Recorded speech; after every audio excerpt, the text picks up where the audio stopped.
Hey guys, it's Sydney again. I just wanted to remind you that my topic is about sexual assault, specifically on college campuses.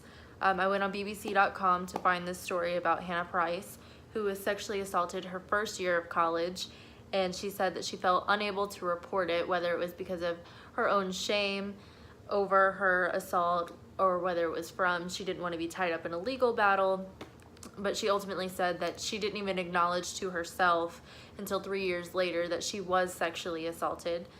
So then she finally came out and spoke about it.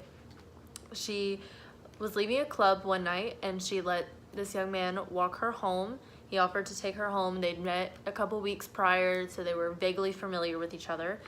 And he walked her home, and when he got to her door, he asked her for a glass of water as a ruse to get inside. She said she didn't think anything of it, so she let him inside to have a glass of water.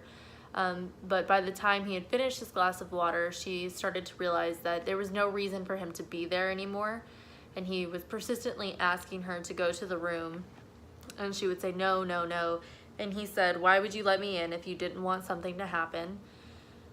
And then I will not in detail describe her sexual assault the way that she did, but she was sexually assaulted at that point, and she was confused because he didn't fit her stereotype of what is supposed to be a rapist, which is a stranger in a dark alley.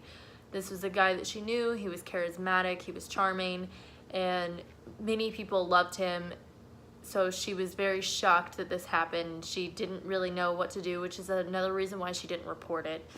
So this is just one story of many of how girls can get assaulted and they just aren't really prepared for it to be someone that they know.